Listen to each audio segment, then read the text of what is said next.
There's a huge political side of this domestically. We bring in California Republican Congressman Mike Garcia, 20 years as Navy carrier pilot, including during Operation Iraqi Freedom in 2003, joins us now. Obviously, we're at an inflection point, Congressman, but should we be surprised that we're here?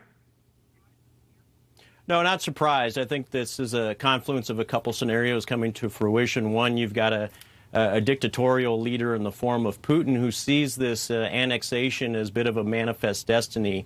This is something that since 1991 and the fall of the Soviet Union, he's been craving. He was an operative under the KGB, and this is what he sees as his right to take these territories back. When you combine that, in our case, with a commander-in-chief who has proven to be exceptionally weak over the course of the last year, unfortunately, we have the perfect storm and the conditions that Putin has been looking forward to. And I think Dimitri's right. There's not much leverage we have here, but the world is watching, and they are expecting us to follow through on any threats that we make or any leverage that we impart, and actually follow through on the sanctions and anything that we look to actually do. You're saying that President Biden is incredibly weak, therefore he's not doing the things he could or should be doing to stop this. But at the same time, Dimitri's right, we don't have any leverage. So is it really Joe Biden's fault? It's not necessarily Joe Biden's fault. Let's keep in mind that the fault of all of this is certainly Putin. This is not behavior that you would expect from any leader of any nation. It's not necessarily rational either. But he does have his red lines, and he does know that Article 5 within NATO constraints is that red line, and we will defend our NATO partners. And so he can take the grounds up to the edges of the western border of Ukraine with probably not much resistance.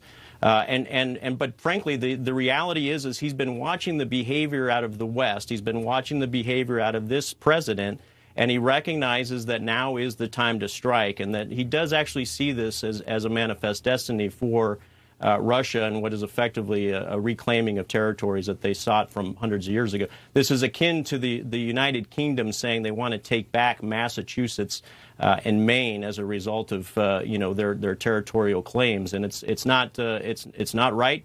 Unfortunately, it is his mission right now, and he's looking for some sort of opposition to stand up, and we're not getting that out of NATO right now. We're not seeing that out of Biden as well. Well, and also, in fairness to the president, if you're going to try to do something as NATO, you've got to have France and Germany signing on to that. And so far, they're not. Who needs friends? Who needs enemies when you have friends like President Macron and the Chancellor of Germany at this point? Yeah. I keep coming back to this. And look, I have not been a huge supporter. I've certainly been very skeptical of President Biden's foreign policy. But on this one, unless you're really willing to go it alone and put U.S. troops in, is there anything you could do to stop it? There's not. I think he's got to be a little more proactive in the communique, especially with our eastern partners. It would be in our interest to see Chancellor Scholz of Germany to take the lead on this and show the leadership as well. But look, the weakness that was shown relative to Nord Stream 2 early on was a lever that we had, and we gave that up. This president unfortunately did roll over on that early on, and that is an economic as well as an energy asset that Putin now has at as a tool that effectively enables this type of military progression on his western front and allows him to stay in place without having to worry about the energy crisis affecting his own troops, and this is unfortunately one of the contributing factors to his decisions to move now and not, say, 3 years from now. Congressman, I got to get you on this. You were quoted in a Wall Street Journal op-ed piece that was fascinating about the readiness of U.S. military pilots. You used to be one. Pilots getting far fewer hours than commercial airline pilots, barely being competent and proficient in being able to bring the fight to the enemy, if you will. Right. Flight time for fighter pilots, 200 hours needed to stay sharp. Average among pilots in 2020, 131 hours. Cost cutting at the Pentagon because of gas prices and the like. Does Vladimir Putin view the U.S. military in the way, say, he did back in 2006, 7, 8, or for that matter, 2017, 18 during President Trump's buildup? Yeah, I think he does. I think at a macro level, we still have the capacity and the quality of a military force to overcome Russia alone. I think the real problem right now that we have, and the true existential threat to the United States, is the Chinese communist regime. They are actually growing at a rate that is outpacing us. They're investing in the capacity as well as the quality.